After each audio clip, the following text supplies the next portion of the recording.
Canada. The country the world points to when it needs proof that a wealthy, stable, civilized society is still possible. Universal healthcare, clean cities, a middle class that never quite collapsed the way America's did. For decades, it has been the quiet, polished counter-argument to every failing state, every broken promise, every economy that lost its way. Immigrants crossed oceans to get here. Economists cited it as a model. The world looked north and exhaled. But here is what the headline numbers are not showing you. Beneath the politeness and the passports and the perfectly maintained reputation, something is rotting. Not loudly, not visibly. It is happening in the mathematics of a generation that did everything right and still cannot afford to live in the city where they work. It is buried in the debt figures that keep climbing long after the income figures stopped. It is hiding inside a GDP that looks healthy on paper and is quietly hollowing out per capita. The collapse of Canada is not a future event. It is already happening. Most people just have not been given the right numbers to see it yet. There is a number that the Canadian government would rather you not think about too carefully. It is not a number buried in some obscure academic paper. It comes from the OECD, from the Bank of Canada itself, from Statistics Canada's own quarterly releases. And it says something that should stop anyone in their tracks. The standard of living of the average Canadian declined over the 2020 to 2024 period. GDP per person fell by 2.0%. The worst 5-year performance since the Great Depression. Let that settle for a moment. Not a recession, not a financial crisis. A slow, grinding, 5-year erosion of average wealth during a period when the headline economy was technically growing. Here is the cruel mechanism behind that. In the decade before the pandemic, labour productivity grew at roughly 1.4% annually. Since the pandemic, it has declined by 1.2% annually. That is not a slowdown, that is a reversal.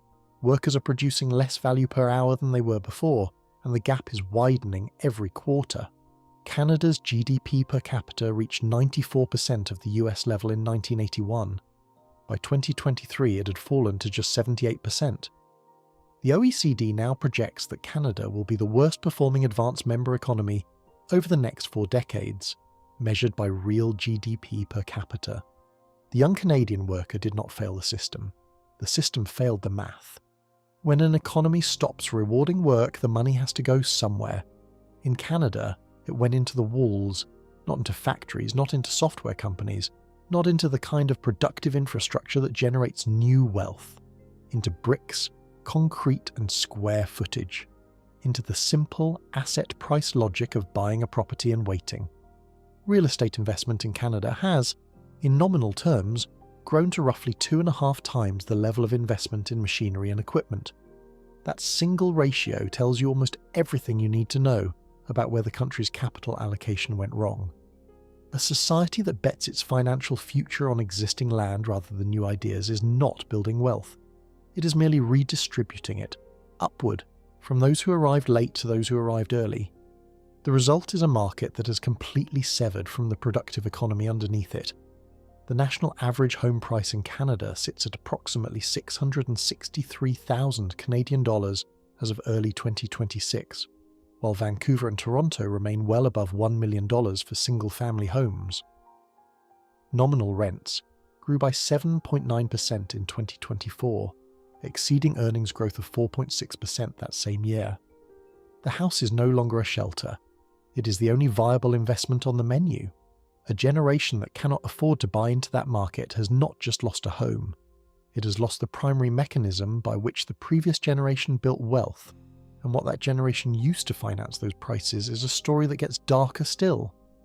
Because the debt holding this entire structure together is not just large, it is, by global standards, staggering, and the cracks are already showing.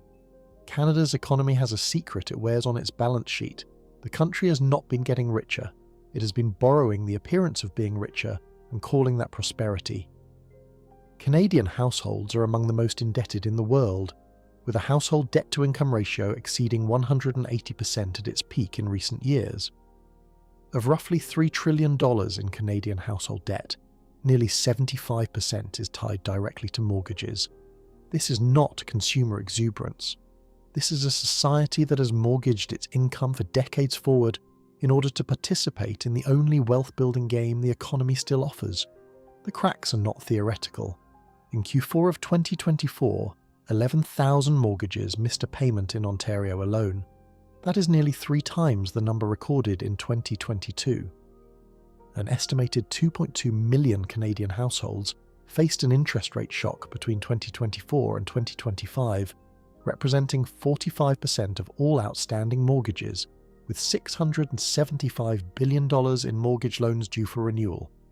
The households renewing those mortgages took them out when rates were near zero. They are now repricing into a different world entirely, and the consumption spending that was supposed to hold the economy together is contracting as a direct result. Household final consumption spending, measured on a per capita basis, declined in 6 of the past 8 quarters. The living standard is falling. The debt is still rising. The gap between those two lines is the definition of a trap closing. Here is the number the government puts on the front page when it needs to change the subject. Total GDP, not GDP per person, not output per worker. Just the aggregate, the headline, the number that tells you the economy is growing without ever telling you that the average person inside it is getting poorer. Canada's immigration policy, particularly from 2021 to 2024, was one of the most aggressive population expansion programs in the world. Permanent immigration rose from roughly 260,000 annually in the early 2010s to nearly 500,000 each year between 2021 and 2024. Temporary residents surged from less than 1 million in 2014 to approximately 3 million by early 2025. Canada's annual population growth surged to 3% in both 2023 and 2024. Total GDP grew accordingly.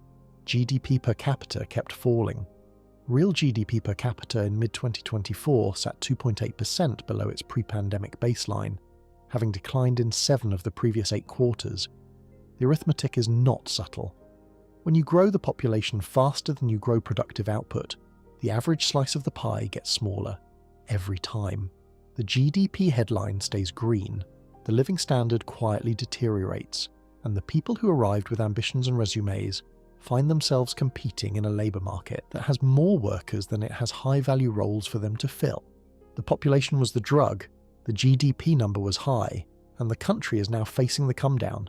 If this is the first time you are hearing these numbers laid out in sequence, there is a reason for that.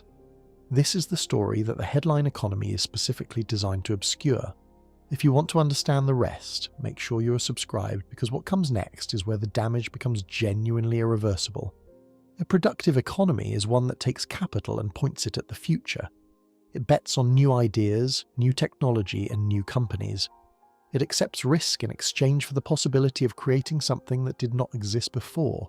Canada structurally has stopped doing this. Investment per available worker in Canada stood at roughly $15,000 in 2024 terms, down nearly 1/4 from its 2014 peak of $19,400. That capital did not disappear. It moved sideways into the one asset class that reliably appreciated without the inconvenience of innovation. Real estate absorbed the investment appetite that should have gone into building competitive industries. Canada's investment in research and development as a percentage of GDP falls short of most peer nations, and both government and business R&D investment have trended lower over the past 2 decades relative to global competitors. The consequence is that Canada has built almost nothing of global significance in the technology era. There is no Canadian Amazon, no Canadian semiconductor ecosystem, no software platform that the world depends on. Canada failed to capture growth in key new industries, while the knowledge economy was increasingly concentrated elsewhere. A risk-averse culture, capital running to safe assets, and a regulatory environment that rewards incumbency over disruption have produced an economy that is sophisticated on the surface and hollow underneath. The next chapter of global growth will be written in artificial intelligence, clean energy, and advanced manufacturing. Canada is so far a spectator, and the people who could change that are increasingly making a different calculation about where to live. There is a quiet departure happening. It does not show up as a crisis. There are no protests, no dramatic announcements. People simply file their paperwork, update their LinkedIn profiles, and cross the border. But the aggregate of those individual decisions is beginning to reshape Canada's economic trajectory in ways that compound everything else on this list. The doctors are leaving, the engineers are leaving, the software developers who built skills at Canadian universities and were supposed to anchor the innovation economy are accepting American offers because the American offer is simply better.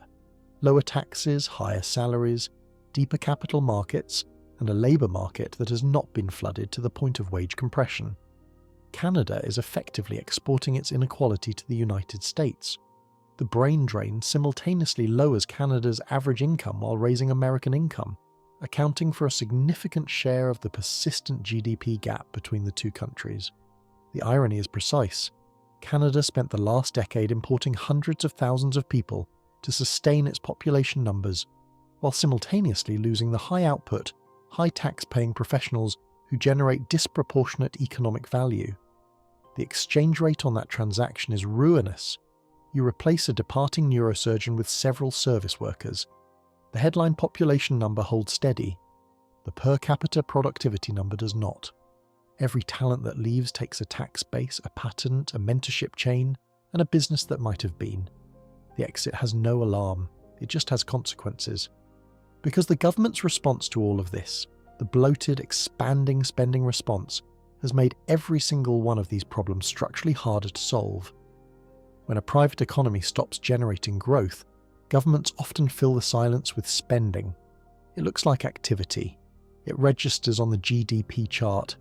It gives politicians something to point at. But government consumption is not the same as economic production, and Canada has been making this substitution at scale for years. In 2024, increases in public sector activity, including educational services, healthcare and public administration, led economy-wide output growth, while manufacturing weighed on output in both quarters. Read that carefully. The parts of the economy that were growing were the parts funded by taxation.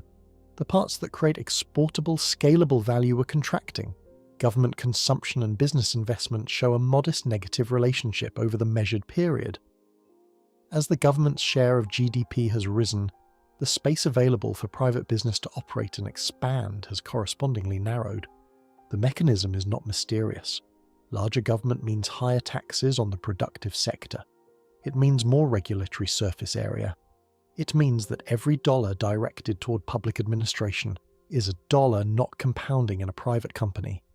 And it means that the political economy increasingly rewards those who serve the public sector, rather than those who take risks within the private one. Canada's public sector is not corrupt in the dramatic sense. It is merely expansive in the corrosive sense. It has grown large enough that it now shapes the incentive structure of the entire economy, and the signal it sends is stability over ambition, compliance over creation, incumbency over disruption. That signal is being received clearly. The deal was always implicit. You pay your taxes, you contribute to the system, and when you need it, the system will be there. Healthcare when you are sick, a pension when you are old, a safety net wide enough that the risk of working hard inside this society is worth taking. Canada built its national identity around that deal. It was the thing that separated it from the American model, the proof that a market economy could also be a humane one. And it is fraying, not at the edges but at the load-bearing structures. Healthcare wait times in Canada are among the longest in the developed world. The Commonwealth Fund consistently ranks Canada last or near last among peer nations for timely access to care, despite comparable spending levels. The system is not underfunded by global standards. It is structurally inefficient, and the population pressure of the last 5 years has stretched it beyond what the infrastructure was built to handle. The pension picture carries a different kind of risk. Net saving has declined for all income quintiles except the two highest, and older Canadians are increasingly drawing from accumulated pension assets to sustain themselves, a sign that retirement security is thinning for those who relied on the promise of the system rather than their own asset accumulation. 18% of Canadians aged 65 and over still carry mortgage debt, up from 10% a decade ago. The social contract is not dead, but it is being renegotiated by circumstance, quietly, without a vote. And what happens when enough people notice the renegotiation is the final chapter of this story. Because this is not just Canada's story. It never was. Every economy that finds itself here follows a version of the same path. It prioritised consumption over investment. It lets asset prices substitute for productive growth. It used population expansion to paper over per capita decline. It expanded the state while the private engine quietly stalled. And it did all of this slowly enough that each individual policy felt reasonable at the time. Canada did not set out to build a cautionary tale. It set out to build a fair, modern, prosperous society. The failure is not one of intention, it is one of the incentive structures allowed to compound over decades without correction. The lesson for every other government watching is specific. Headline GDP is a lagging, manipulable number. GDP per capita is the honest one. Household debt is not a sign of consumer confidence when it is primarily driven by shelter costs that have detached from wages. Immigration is an economic tool, not an economic engine. It produces growth when it is targeted and complementary. It produces dilution when it is volume-driven and politically convenient. And talent is not a renewable resource you can afford to export. The engineers, doctors and builders who leave do not come back. The compounding effect of their absence is not a rounding error. It is a permanent reduction in the ceiling of what the country can become. Canada still has time. The institutions are intact. The land is rich. The people are educated. But time is the one input that does not wait. The question the country now has to answer is whether it will correct on its own terms or be corrected by the mathematics it has been refusing to read. The numbers are patient. They always are, until they are not.